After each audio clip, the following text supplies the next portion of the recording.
Welcome to Startup Tech Valley.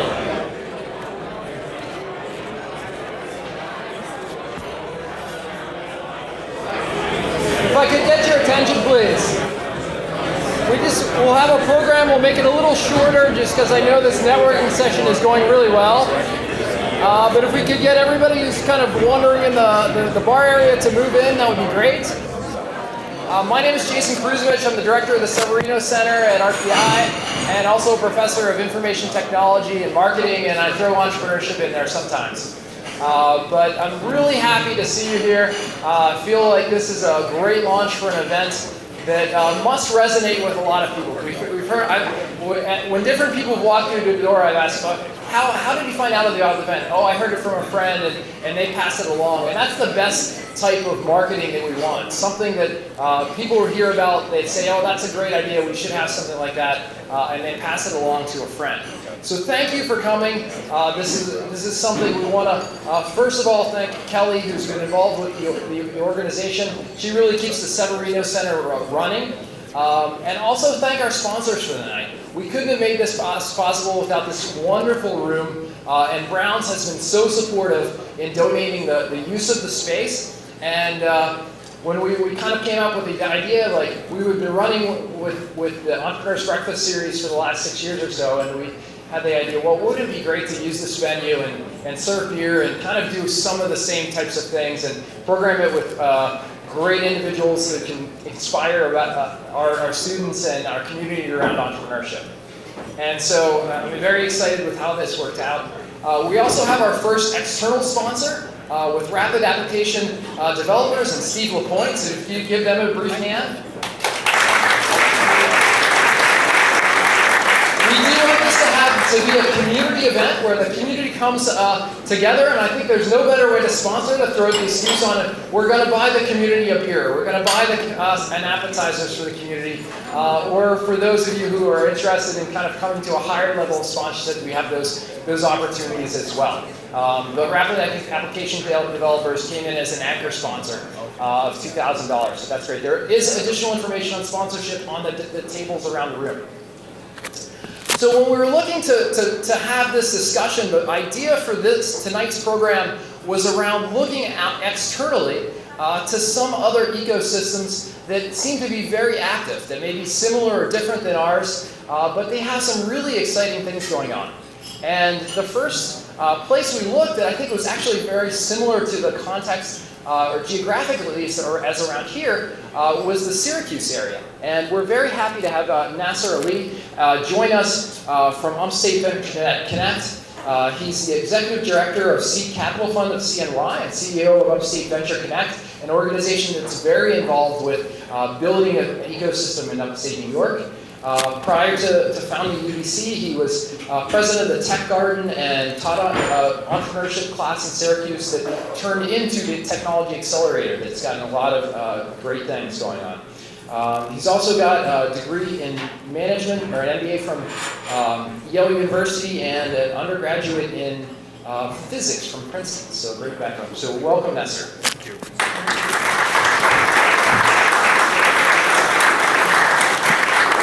The way I got involved with entrepreneurship is through a program called The Foundry that we've been running. I don't want to go into it there, but that came out from the University of Utah and one of our alumni out there. They've got a wonderful culture of entrepreneurship out in Utah. So we've got Cameron Brain, who has been involved with that ecosystem. He's a former RPI student and serial entrepreneur. He actually left RPI to kind of pursue the entrepreneurial dream. He's now a co-founder serving as a VP of Product and Marketing at his latest startup, Everyone Social, an online publishing platform that leverages employees as a way of increasing the reach of an organization's brand. So welcome, Cameron. Thanks. If you guys want to sit down, Howard. So I figured we start out, and again, the theme is just trying to understand what it means to build an ecosystem that facilitates entrepreneurship in the capital region. And I just wanted to kind of give both of our speakers an opportunity to just kind of have an intro of their background and anything that brought them to be involved with entrepreneurship and community building. Okay. However you want to that's open-ended. Hi everyone, it's a real pleasure to be here and great to see so many people turning out for, in support of this effort. We started the journey in Syracuse at least 10 years or more ago, even before I got there, when the Chamber of Commerce had a number of businesses, primarily services businesses, that realized that unless and until they found a way to generate new clients for themselves, they were all doomed to failure themselves. Because they were smart enough to see that manufacturing in its current form would not be returning, and they didn't see where new businesses were being started. So what they did was they got together and said, we have to figure out how to get more engagement because we need to meet and understand where these entrepreneurs are and how to get connected to them. And it's been a long journey, but it all got started by that effort to reach out and say, how can we become mentors? How can we create an incubator? How can we become angel investors? How can we give so that the community may gain later on? So happy to expound on that indeed. Yeah, thank you, Jason and Kelly and everyone. It's really a pleasure to be here. I've had the chance over the last few years to kind of talk to a number of different groups, but I've never actually had the chance to talk to a bunch of RPI people, which is great. As Jason said, I went to RPI for a couple years. I was a economics and electronic arts major, and left to start what was then my second software company. Decided to do it here in Troy.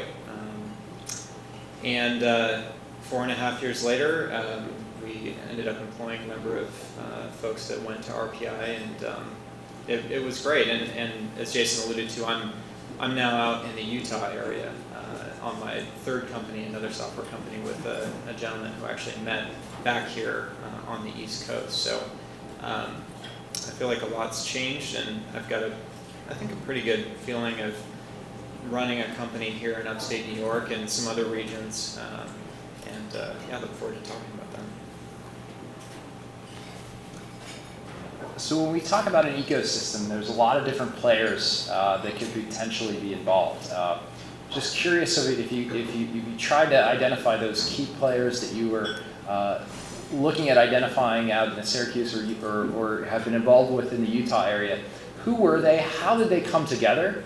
And how did they interact?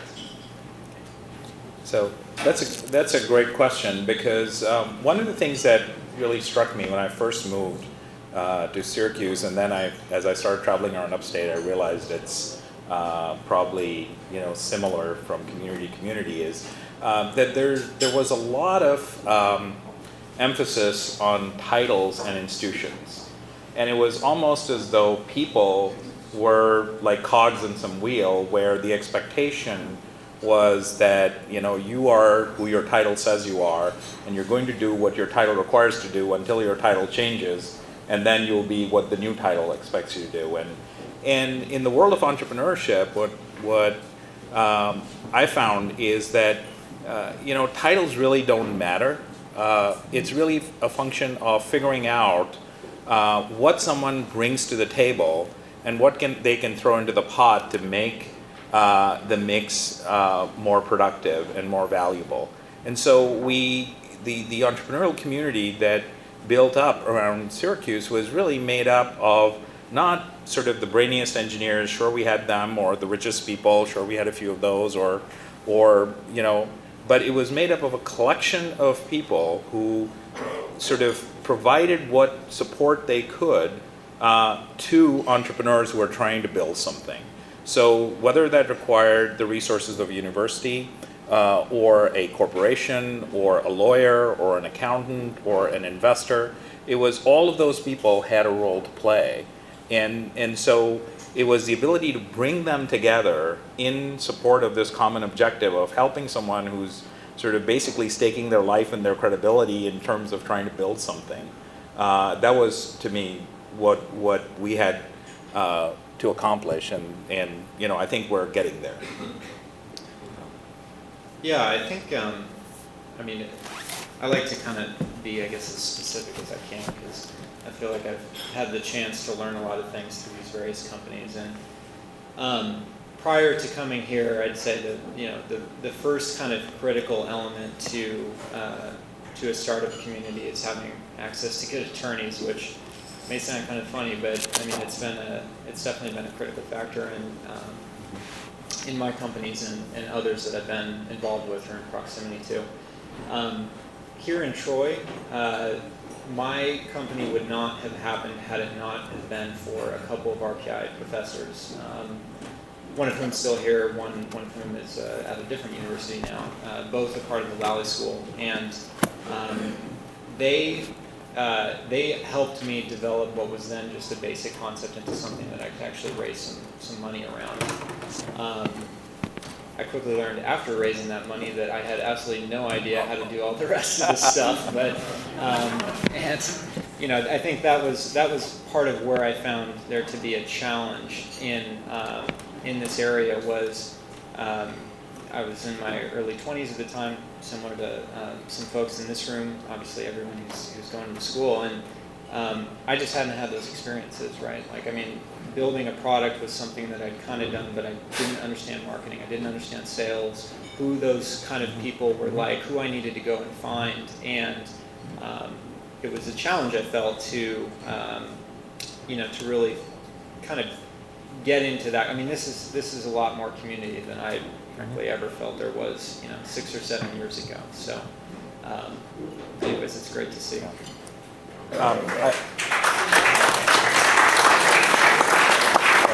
It is awesome to see the room so full, and I just want to reemphasize that, because the story that you're telling is one that is repeated, if not thousands, then at least hundreds of times each year when we graduate some of our best and brightest from the 100+ colleges and universities in upstate. And the big challenge, and I'm crazy enough, and my UVC co-founder Martin Babinec, we're crazy enough that we actually said, we've heard all the stuff that people say about why people leave, and should we actually go out and test this? So we went out and we met people in Boston, in New York City, in Silicon Valley, in Washington, D.C., and we basically said, so why did you leave upstate? You're a successful entrepreneur. What made you leave? Why are you starting your business in Boston and not? And it was interesting, because not a single one of them said because it snows too much in Syracuse. Not a single one of them said it's because the taxes in California are so much lower than they are in upstate New York, or the regulations in Boston and New York City make it so easy to start a business. So all the usual excuses that people were coming up with didn't apply. In fact, to a person, each and every one of them said exactly what Cameron said, which is that Cameron was lucky enough to find those early mentors, and all of them said, look, when I was there, insert name of city, I was going to college, I knew I wanted to start a business, I didn't know anyone else who had, and I didn't know anyone else who could have helped me. And then, when I got to New York, Boston, San Francisco, wherever, I met so-and-so, they introduced me to so-and-so, and before I knew it, I was with my tribe, I was on my way. So it's really, I just want to amplify that, because what you're hearing is exactly what you would hear if you asked the question from hundreds of Camerons, because I was stupid enough to.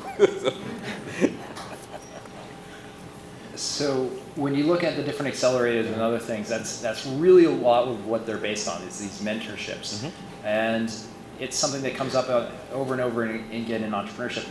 Is there anything that you've implemented or seen that can accelerate that person-to-person networking process? Do you want to take that first? Sure, yeah. Change your place. Just, I think there's something to be said for jamming a bunch of people into a confined area. And serving free beer. Yeah, and then you add pizza and beer and that other stuff. But this was, I think, actually something that we've been debating a little bit in Utah, is just kind of stumbling around and meeting people just by chance, and that sort of kind of precipitous, just interaction and mingling is so critical. I mean, it's how you meet people that you may want to partner with, or that you may want to join their company or hire, certainly. And in Utah, they've been debating. There are kind of different centers for anyone who's kind of familiar with geography there. You've got Salt Lake City, Provo, and then Park City, all of which are basically 45 minutes from each other, kind of in this triangle. And some people, there's a lot of investors in Park City for obvious reasons, and they want to have a center up there. And the Provo guys, they want to have it down there, and then there's some other Salt Lake folks, like some people that Jason and I know affiliated with the University of Utah, that want to have it in Salt Lake. And my own personal opinion is if they don't give this a lot of thought and bring these folks together so that everyone has one place that they can go to, they're gonna lose a lot of kind of what could be built up as critical mass around that. So, I've looked at this issue as well, because we have a similar problem. I mean, you could, it takes about an hour to drive down to Ithaca from Syracuse, but you go through 5 exits and you could lose all of Silicon Valley between any 2 of those exits. That's how small Silicon Valley is, but it takes you 3 times as long. You could get to Buffalo from Syracuse in the time it takes you to drive from one end of the valley to another. So, we have this density challenge, and this issue of location, beyond a certain amount, it becomes difficult to say, well, let's have one location, because you just can't have people commuting. Even if it takes an hour, there's no reason to commute an hour if you don't have to, if it means going 100 miles. And one of the things that we started to focus on was to say, okay, even if you have multiple locations, let's separate out the activities from the locations, in the sense that even if you have one location or multiple locations, the real issue is how much activity is there, and how can you increase the frequency of those types of collisions that you're talking about.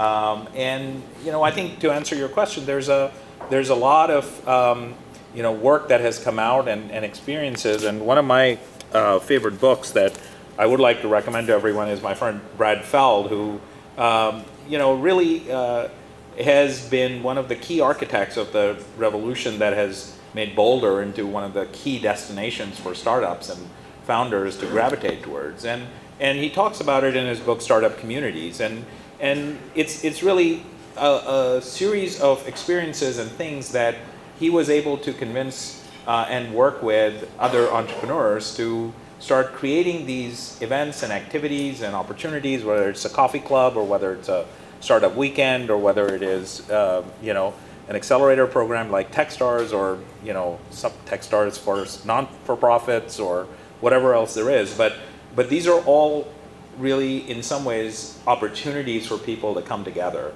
And the more diverse the people that you bring together, the more interesting the outcomes tend to be.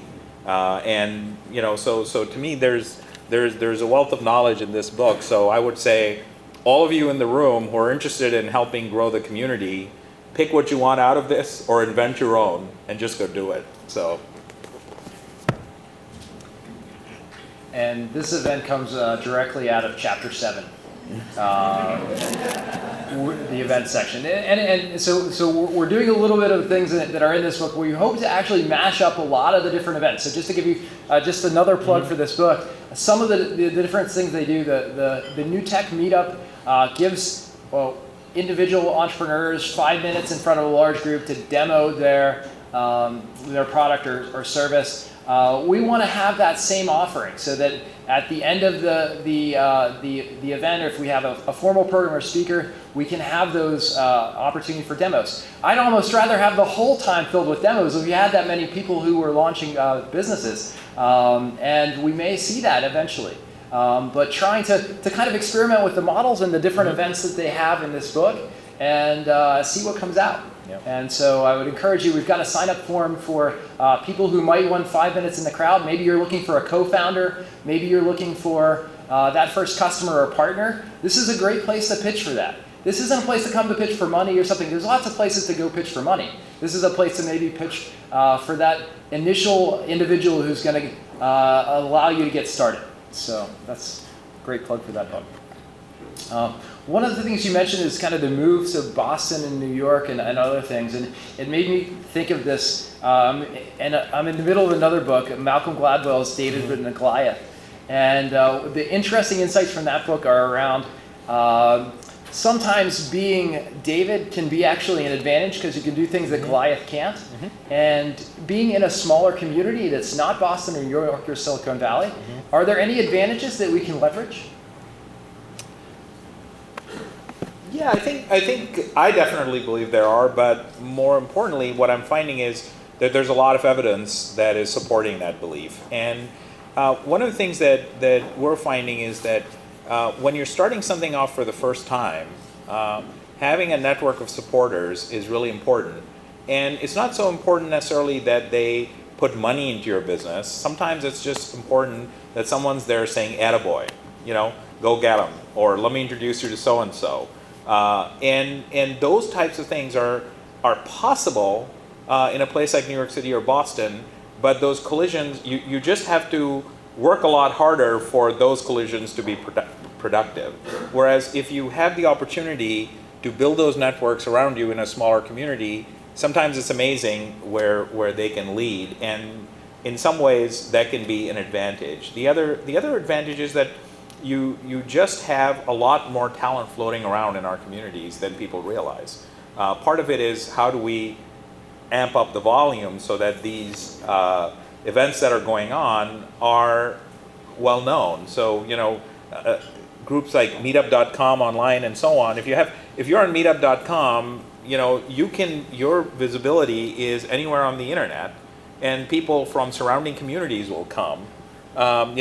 We have one in Syracuse, and there's like 1,000 people. That's like a higher percentage of people in that community that are members of the Meetup than the Meetup group for New York City.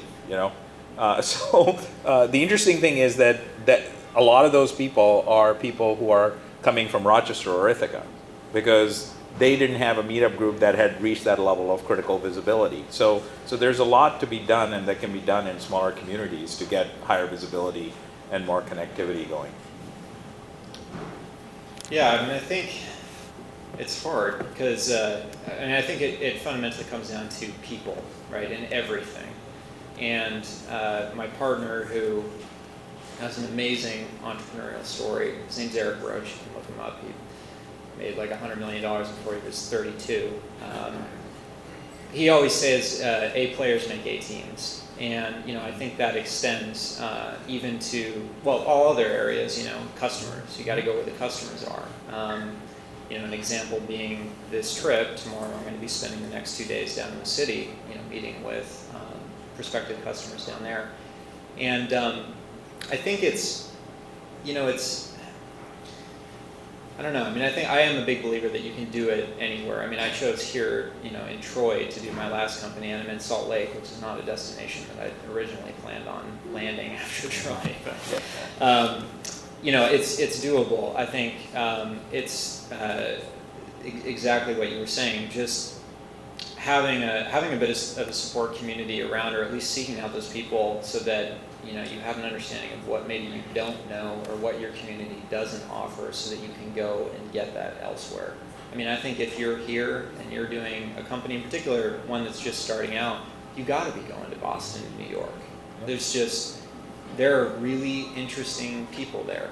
My brother just dropped out of school in Boston to join a startup at the new iMedia Lab thing, joint venture between MIT and Harvard. And I could just feel shudders going across some of this. Anyways, I'm a big believer that anywhere is possible for sure, and there are great people around. Certainly in upstate New York, I've found some great ones in Utah, but the world is a relatively small place, and you got to find those other people too. Yeah, I agree. I think the point that you're making, you can't build a meaningful company in isolation. And you have to be connected to the markets. It is easier to be connected today from most places than it was before, but So the internet is the new Erie Canal, I guess. So I want to leave time for some community questions, so get your questions ready. But I want to ask one more. So is there anything that you think universities can do to encourage individuals to try out entrepreneurship, and even if they don't decide it's something that's for them as far as a profession goes, but even for the educational experience that it offers? I'll let you go first. This could take the rest of the evening. Well, and that just reminded me, I mean, the previous two questions, kind of density and is it possible? I mean, the density is like right there on the hillside, right? There are so many young people, middle-aged people, professors, everyone inside those buildings is someone you could be working with, who might be, starting their own thing. And, I don't know what the answer is. I just, I remember when I was at RPI, there was definitely kind of a pretty high level of like timidness amongst the students in general, I think. And there was also a real lack of connection between the schools. The electronic arts department is like this kind of bastard child out on the hillside. And even the business school to a certain extent. We didn't have any regular interaction with engineering departments unless you sought that out through friends or just made those connections. But I mean, RPI is one of the best schools of its type in the world, and I think there's a lot more potential there in terms of just the people that are there than is really being actualized right now. So, about 5 years ago, after years of trying, I met one person at Syracuse University who was a professor in the School of Information Sciences. And we were able to put together a program that just last year got recommended at the National Governance Association by Ben Bernanke's entrepreneurship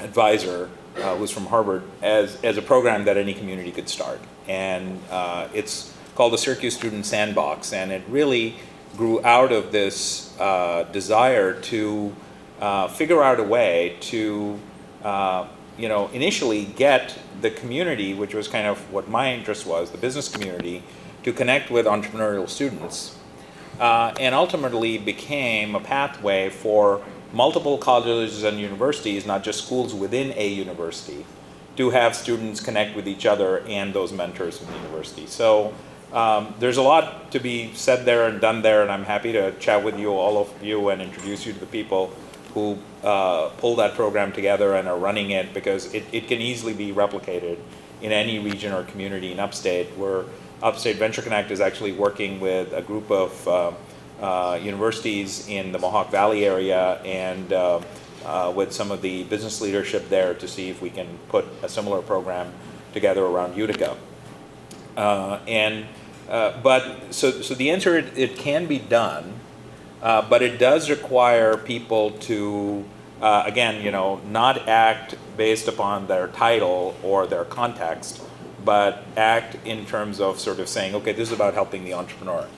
And one of the things that we realized was that even though we had a world-class entrepreneurship program at the business school at Syracuse University, some of the most entrepreneurial people that were coming out of the campus were coming out, they weren't even coming out of the computer science department.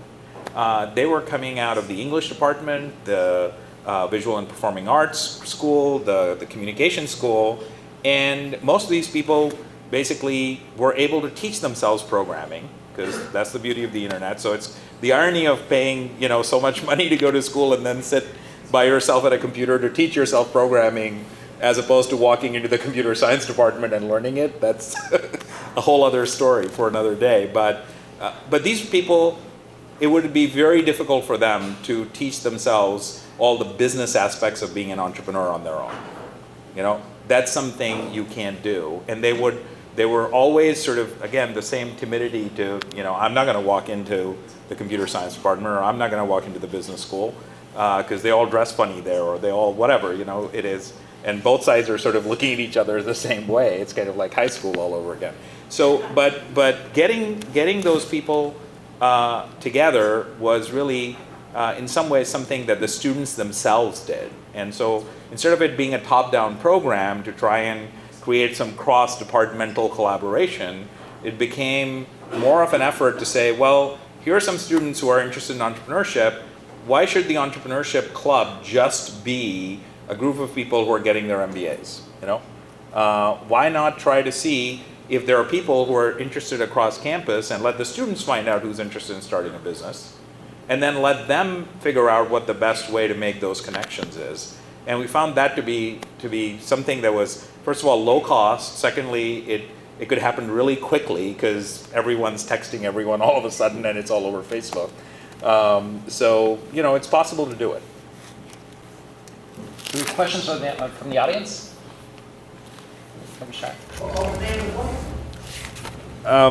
Startup communities. By Brad Feld. Oh, they're not underneath the chairs? What's that? No, there's just a dollar bill. Other questions? Yes.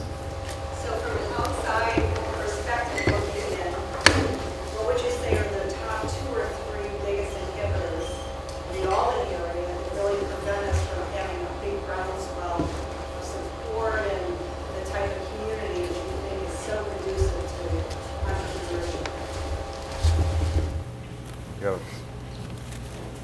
Yeah, I mean, one of the most interesting places I've seen, and I think it's kind of old at this point, but is this place in the valley called the Hacker Dojo.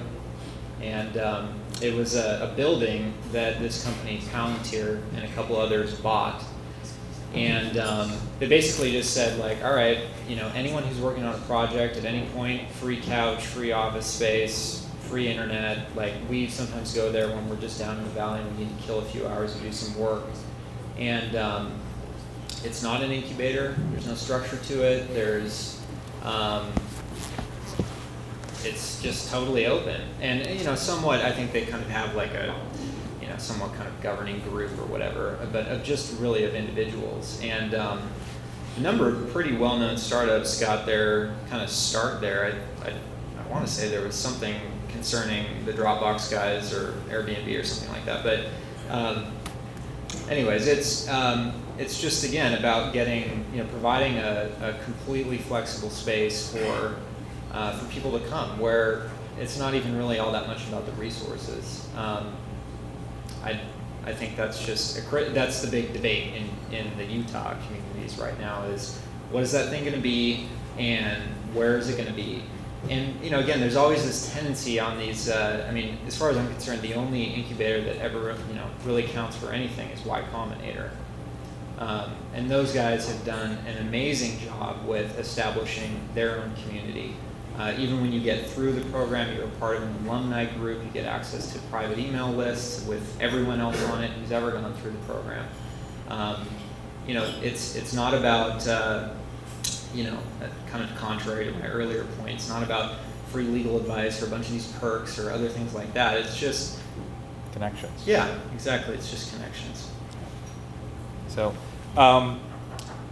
so I think part of the challenge that we have is that we're looking for big silver bullet solutions.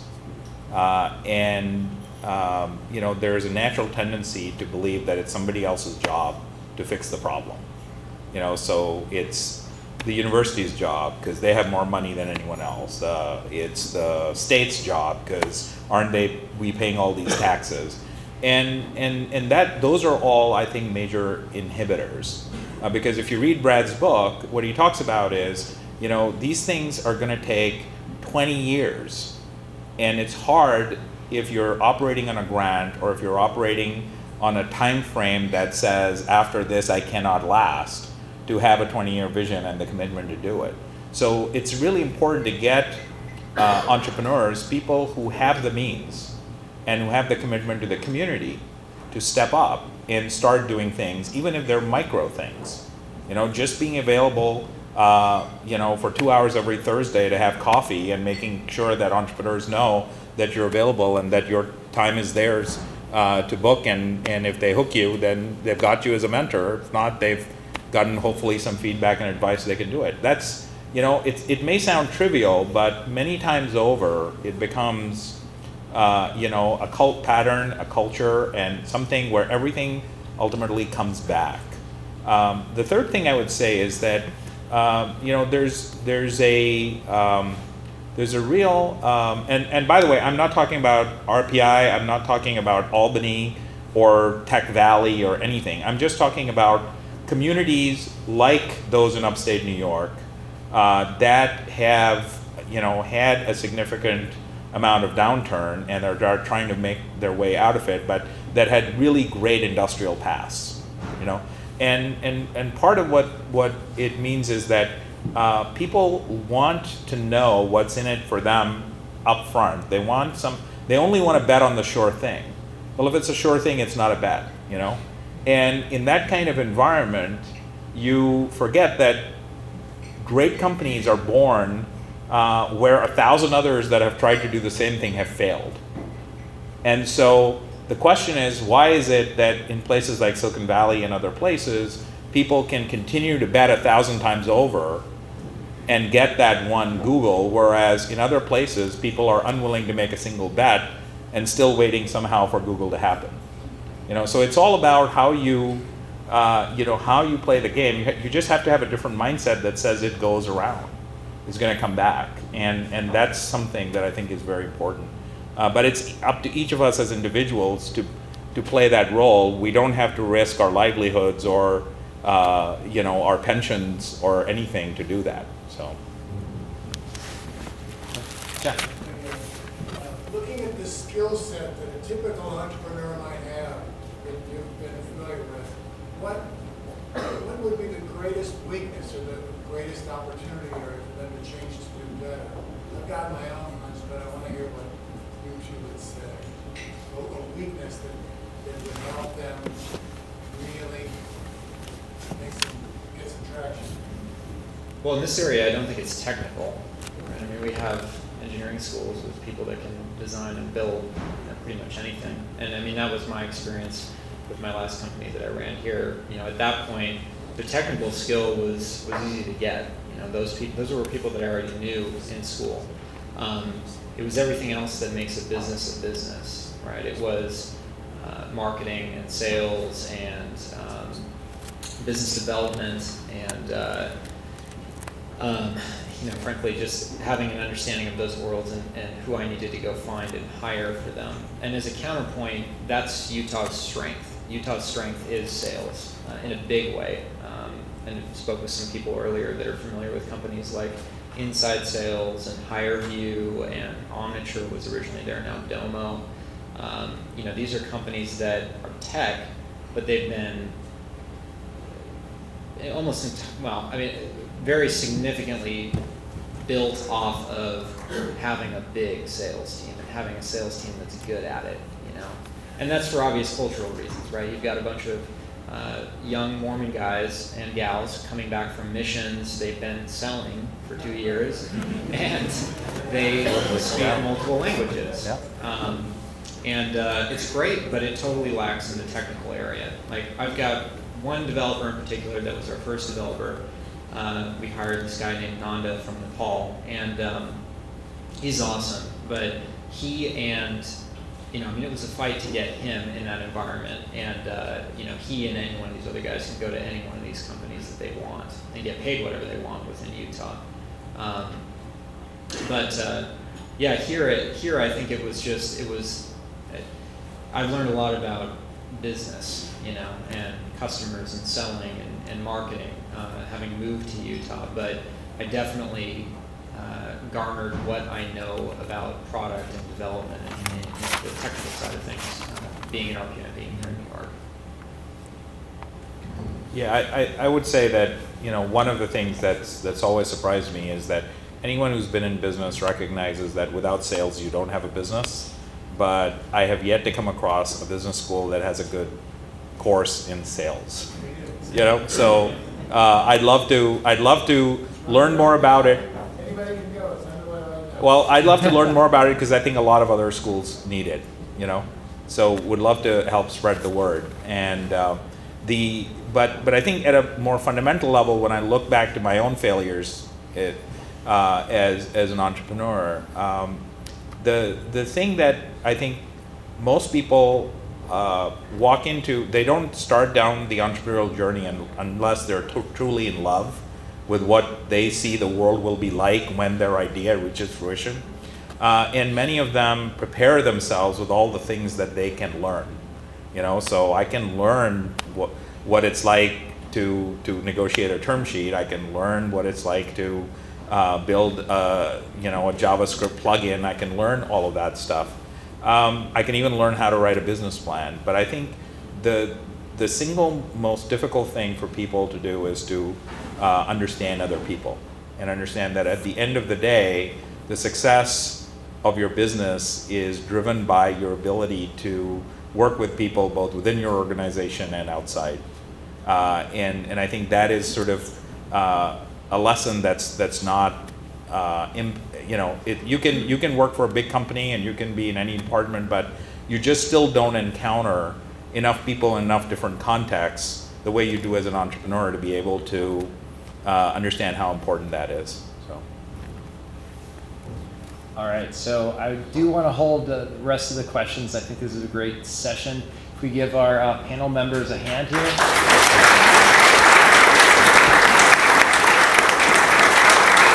So can I do one more plug?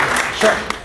Okay, one last plug. I drove all the way from Syracuse with this book, so I want people to know about it.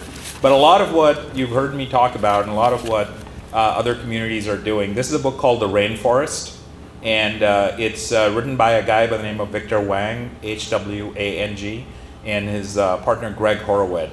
And I think this comes closer than anything else I've read to explaining the culture and the behaviors that successful entrepreneurial ecosystems and communities have. And the rainforest analogy is again built around the fact that you have to have enough diversity happening to figure out what's really worth growing and preserving and keeping and nurturing. But if we all tried to do one thing and tried to do the same thing, we wouldn't necessarily have that kind of output that those communities do. So thank you. Cameron, any last thoughts that you'd like? No.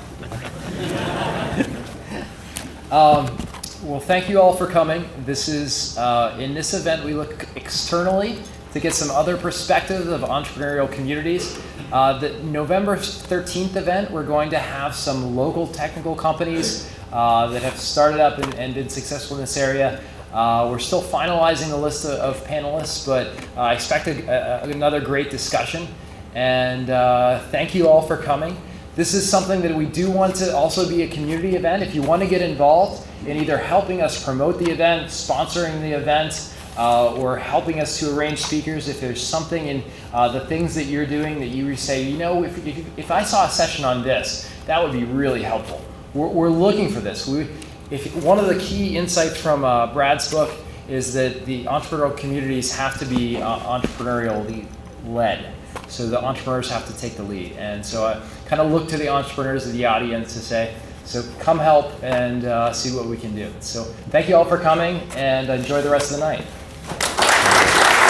Well done. Thank you.